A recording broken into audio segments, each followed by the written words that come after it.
there weavers, welcome back. This is Grace with Tangled Webs Weaving, and we are continuing our weaving on the Bluebird towels from the Winter 2024 edition of Handwoven magazine. Okay, you can see I am on the second towel, and if you'd like to see the weaving portion of the Overshot, you can take a look at the live feed that I did on December 27th, and that demonstrates doing the Overshot portion of this. But we have the Overshot portion at the beginning of this towel and at the end of the towel. And then we have the plain weave plaid in between in the field of the towel. So I'm coming up on the end of the towel now. And so we're going to finish up our plaid plain weave. And what I'm doing is when I change the colors on the large color change sections, I do cut the thread and tuck my tail. On this dark blue in here, there's only 4 shots, so I'm not going to cut my tail on that one. But we're going to go ahead and do 26 picks of the Carolina blue. So there's 2, and this is at 20 picks per inch.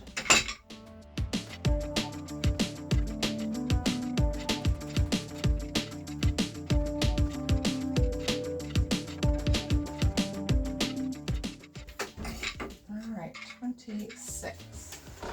So now I'm going to cut this and tuck my tail.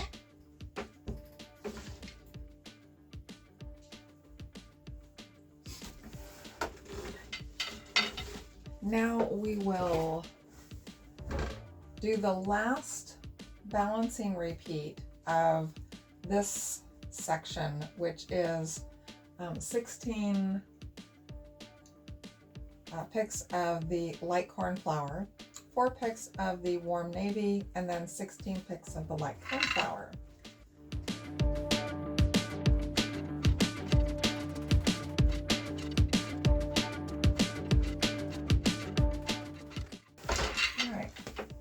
So now my next pick is going to be the warm navy. And again, I'm not cutting this one. I will just carry it up the side for those 4 picks. But I'll start my tail over on the opposite side.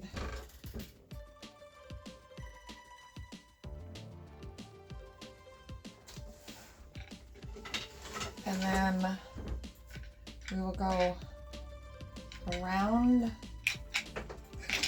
the one we're carrying up the side.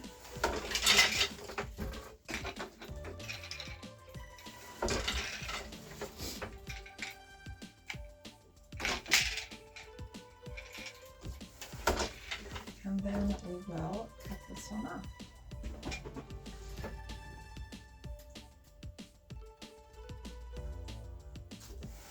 And then 16 picks of the Carolina blue.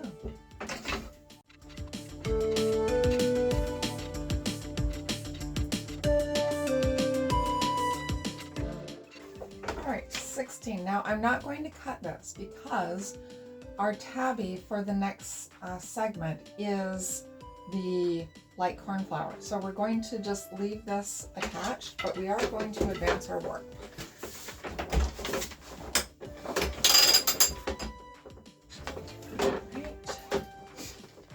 Now we're going to bring in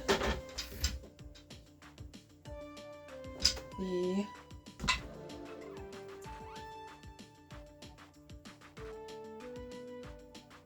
left for the pattern. Again, this is using a doubled 10-2 cotton for the pattern weft, and we will do motif A in the old brick color. So we're going to start off with treadle 3, and I will start this on the opposite side.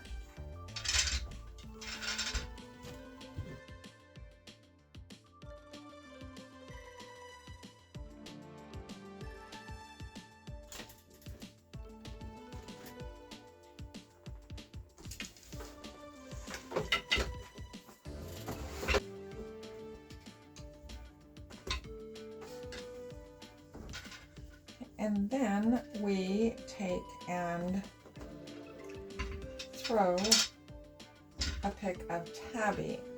Now the tabby, remember, we are alternating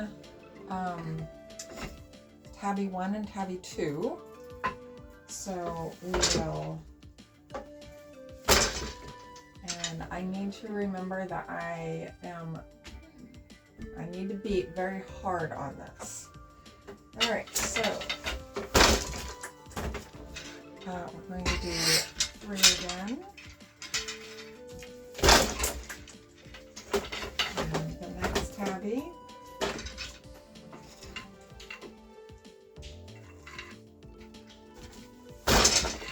Again. Oops. And the next tabby.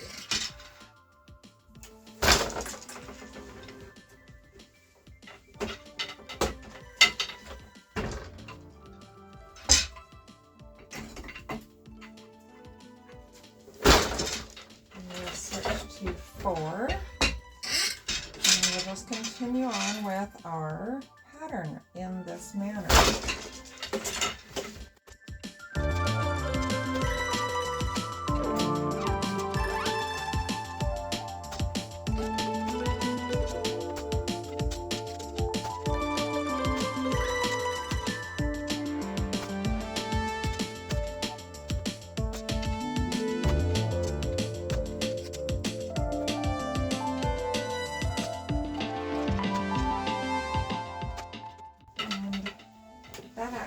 Is wrong.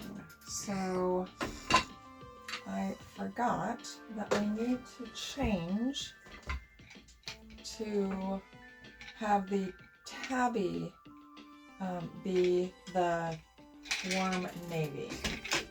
So we're going to put that through here.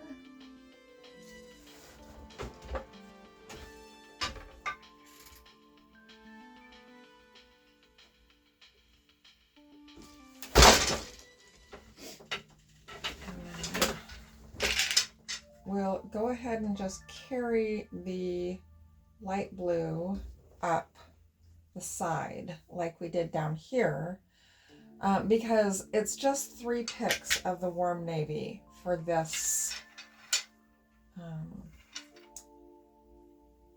this repeat. And I'm going to go under there like that.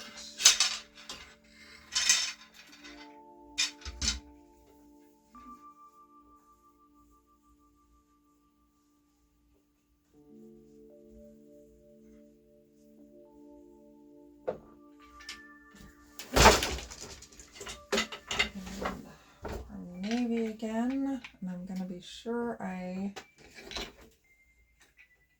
am capturing that light blue thread. And 4 again.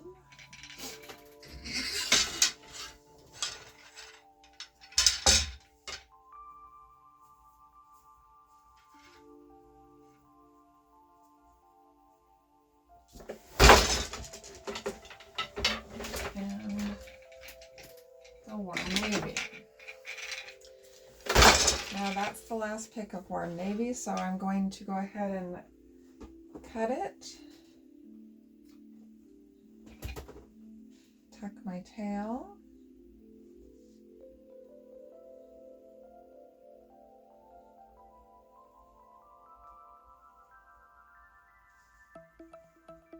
there we go,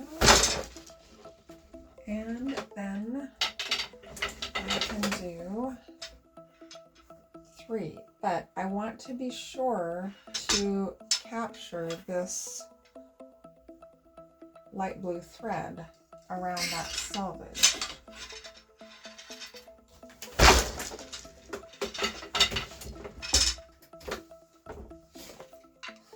And then we can start with the light blue again.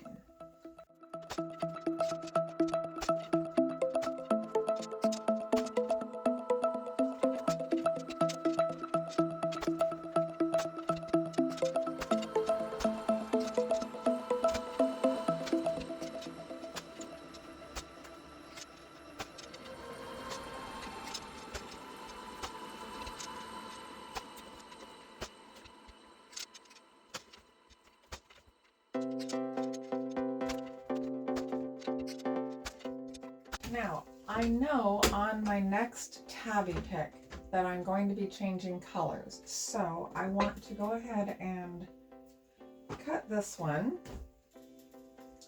and tuck my tail,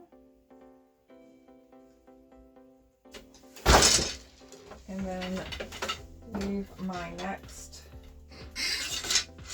pattern pick. And then this is the last pattern pick of this one. So we're going to cut it off, tuck our tails,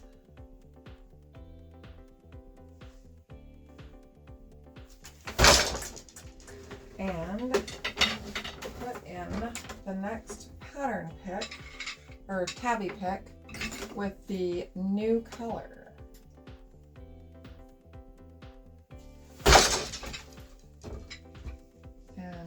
Our tail,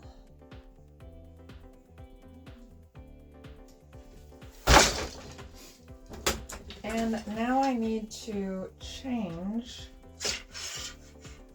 my double bobbin to the persimmon color.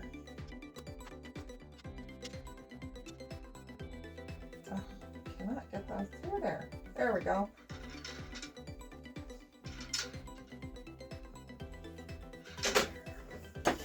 All right, now we'll even up our tails here. And I ended my old brick on the right-hand side, so I'm going to start the persimmon on the left-hand side. And we're starting with petal 2.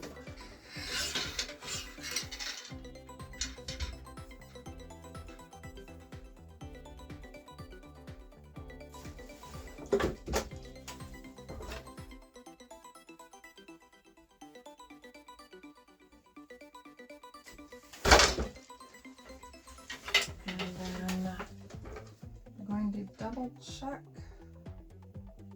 my tabby.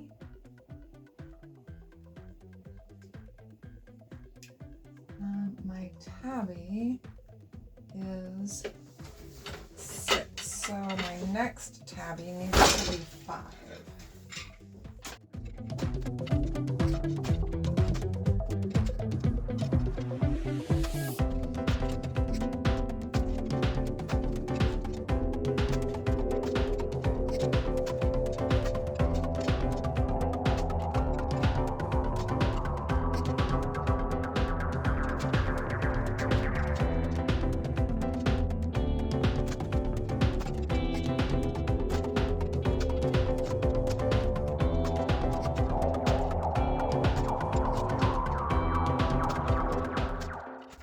So I'm going to stop here for a second, because one thing that I did not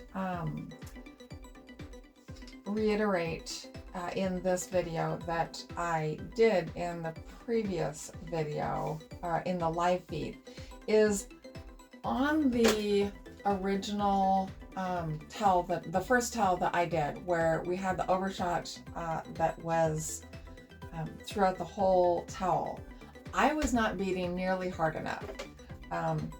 The picks per inch for the plain weave is 20, and for the overshot is 29. I was beating closer to probably 20 to 22. So probably 22 to 23 actually. So I wasn't beating nearly hard enough. So the overshot is more elongated on the first towel.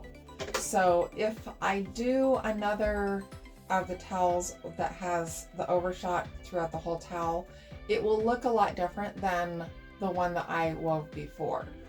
So I just wanted to point that out because I had mentioned that in my live feed and I forgot to mention that in this feed. And that's why you're seeing me beat a lot more firmly on this than when I was weaving the first towel. So there you go. So 1.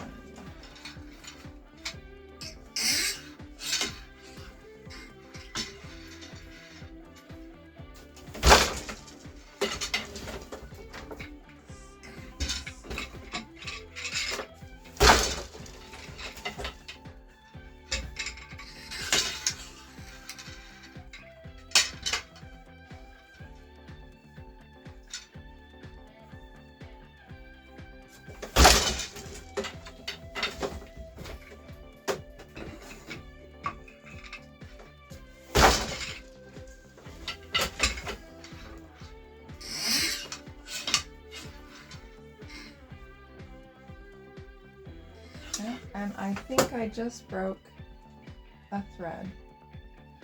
So because I've got some draw-in and oops, and this is an unmercerized cotton. It's kind of fine.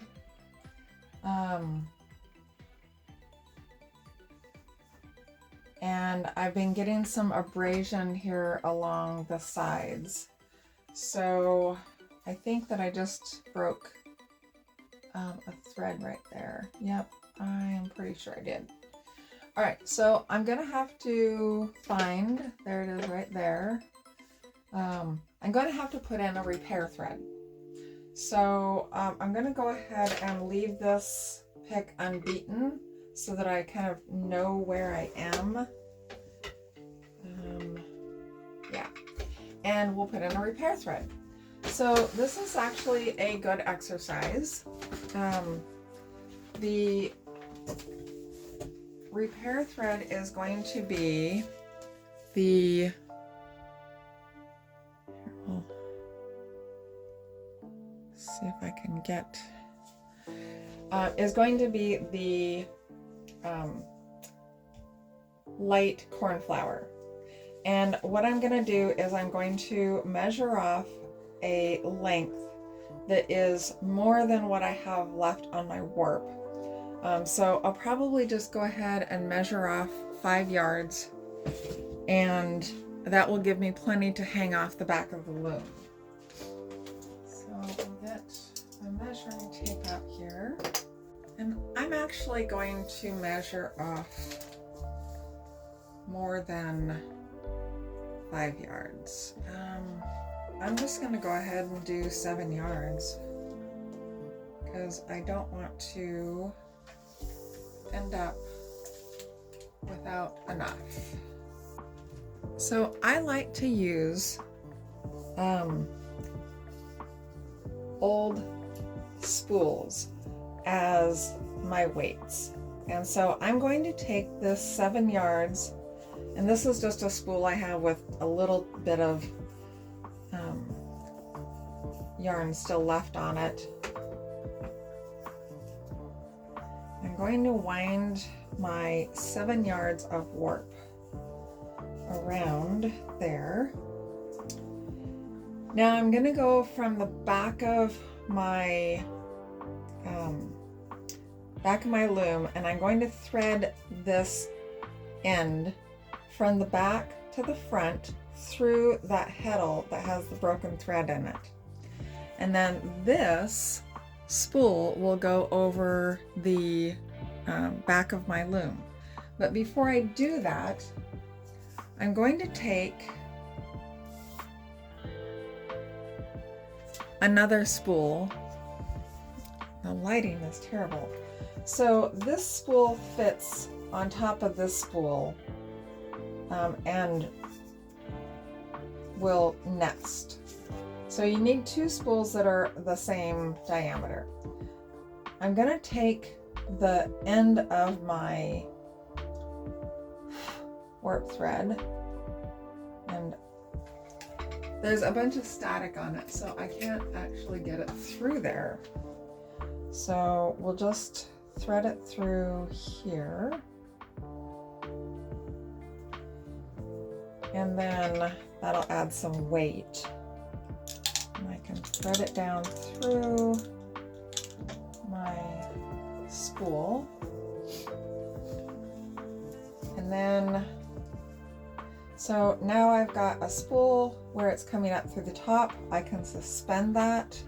It provides some weight. And then I'm gonna take, and I'll leave that attached to the tapestry needle, and I'll go through the back and I'll thread it up through the heddle. So we're going to come through here, and this is in the second heddle. Okay. And then we will come up through the dent that it originally went through.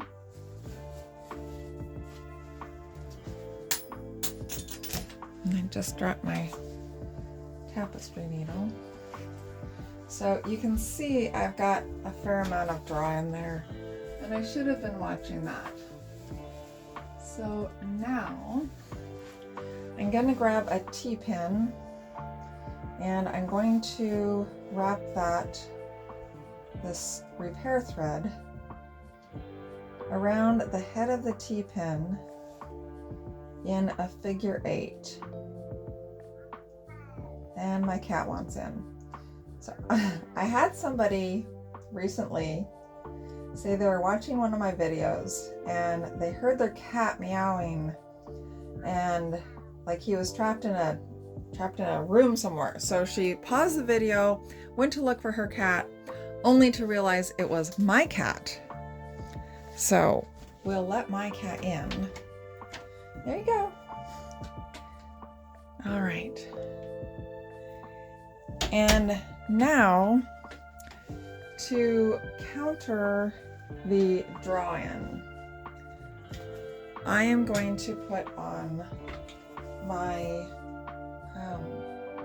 temple, and I had set this up previously, but when I was doing the plain weave I didn't have as much draw-in. So you can see how much draw-in I have right there. That's quite a bit. So we'll go ahead and push that out. That will eliminate some of the abrasion. I can see abrasion on that next thread also, so hopefully it won't break. If it does, then I'll put another repair heddle on, and I can actually probably put both those repair heddles on, or the repair threads on one weight back there. All right, so now we can go ahead and continue our treadling. So we were on treadling 2 and 6 for the tabby.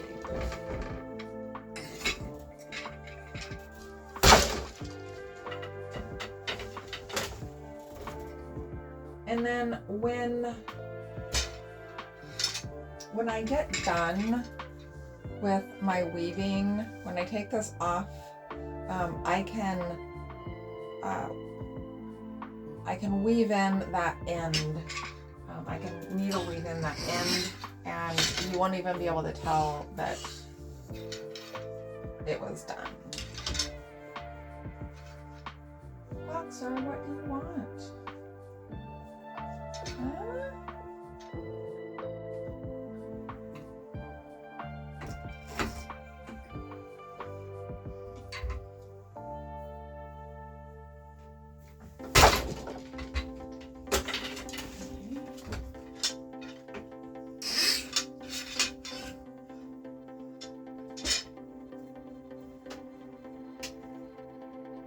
I'm losing it. All right.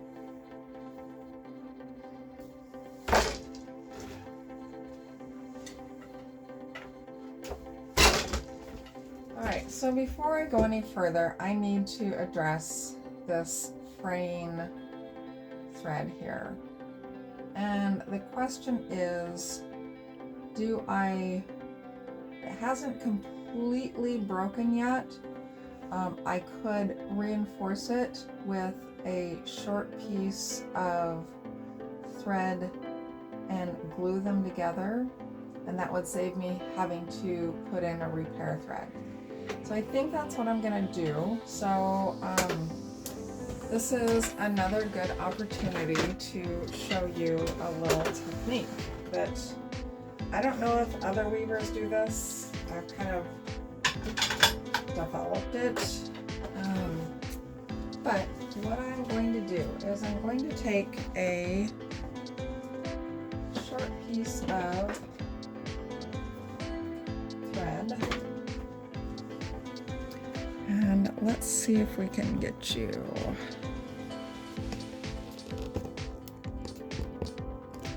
zoomed in on this.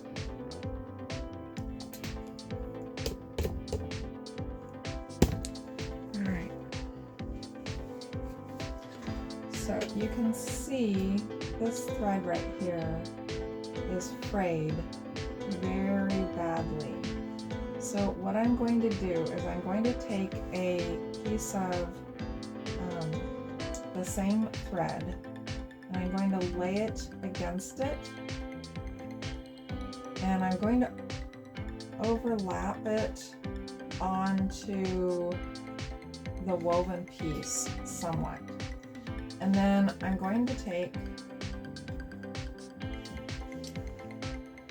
Elmer's washable clear glue, and this is kind of messy, and I'm just going to lay it on those two threads. And just kind of run the glue along it. I'm going to hold the end up here so it doesn't move. I'm just going to pull that glue down along that thread.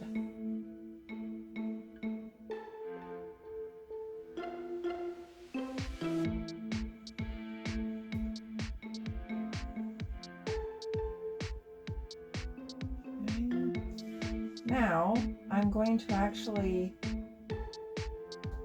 break it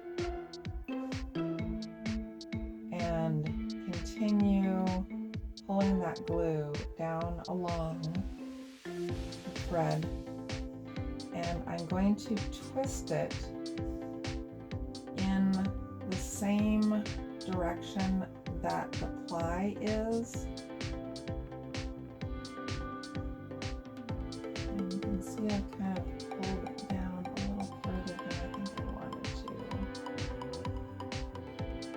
I'm going to take that and pull it back up, and then I'm going to twist it.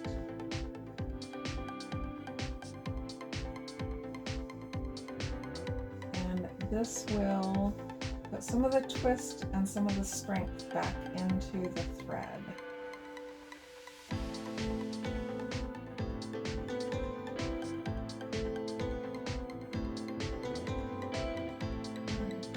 So it dries pretty fast. You can see it's already getting really tacky.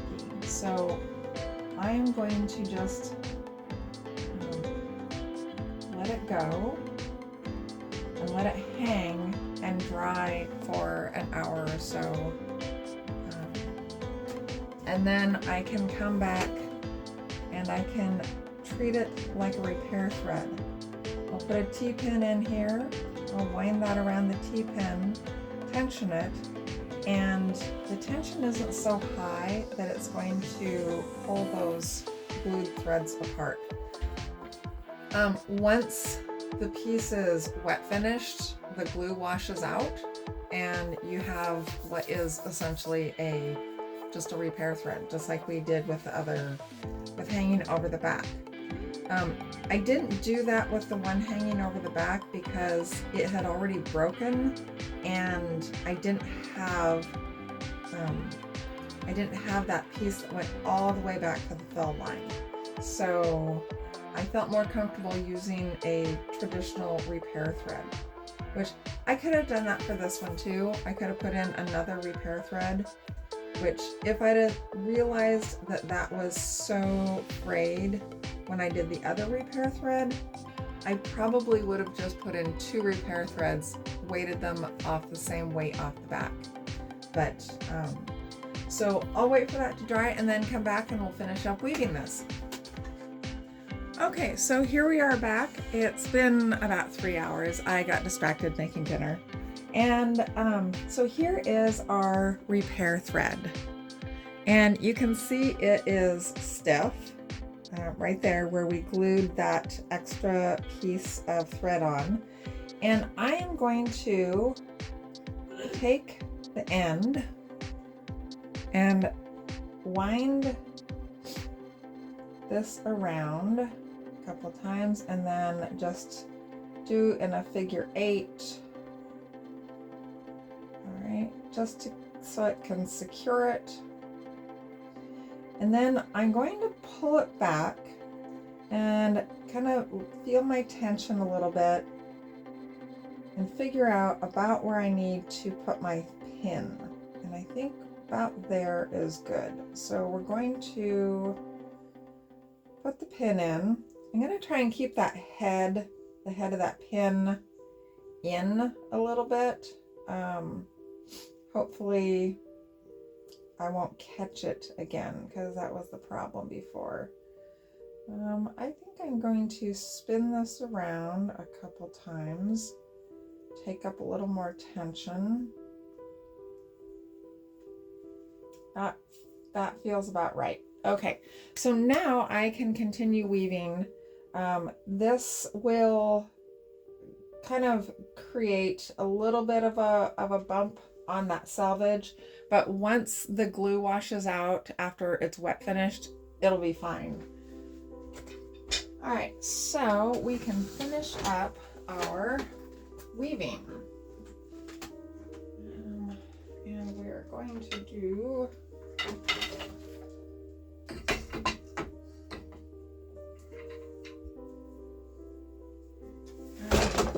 so I am going to figure out where I am. All right. And let's see, this was 4.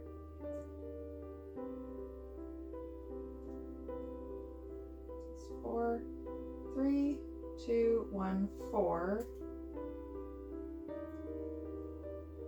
3. So the next one is 2.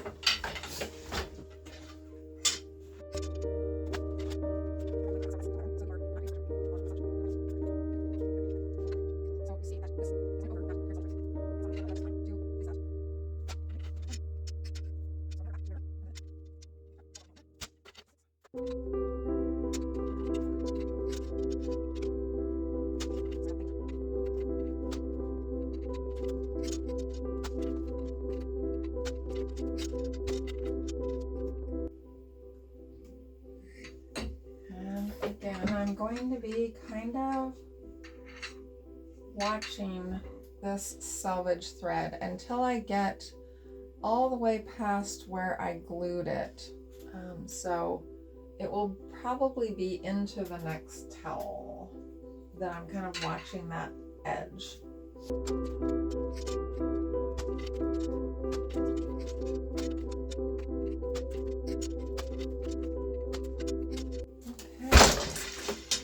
Last pick of our pattern thread. So we're going to cut that off and tuck our tail.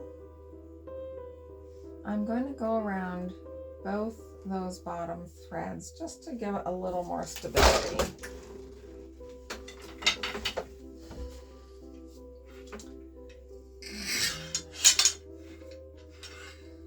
Oh, that's not the right one. Set that over there. And this one.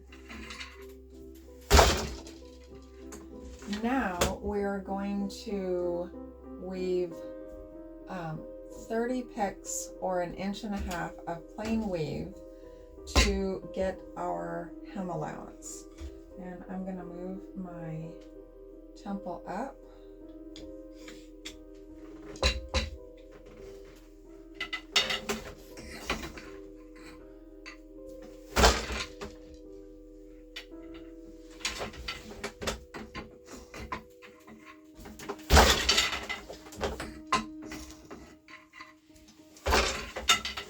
And on the plain weave, I don't need to beat as hard. I need to remember that. It's quite a bit less of a beat.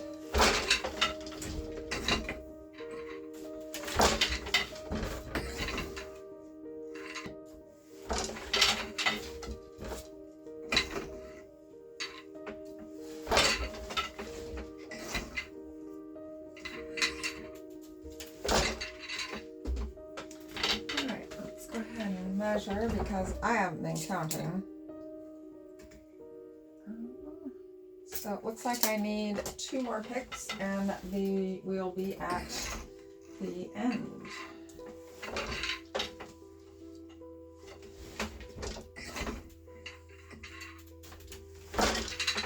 All right, so now I'm not going to cut my tail and tuck it because we're going to do the next towel.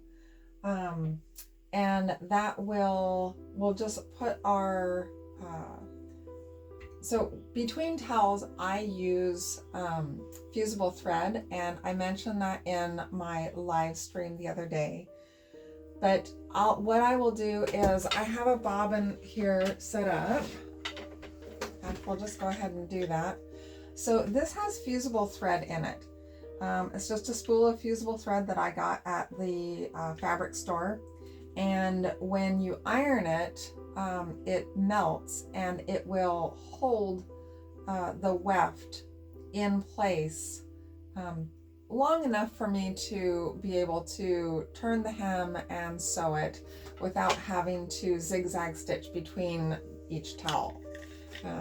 It's one of my lazy hacks. So we're gonna go ahead and lay in 4 threads of this, 4 picks, and I don't have to worry about catching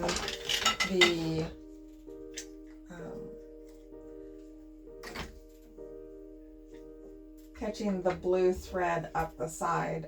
We'll just let it carry up the side on its own.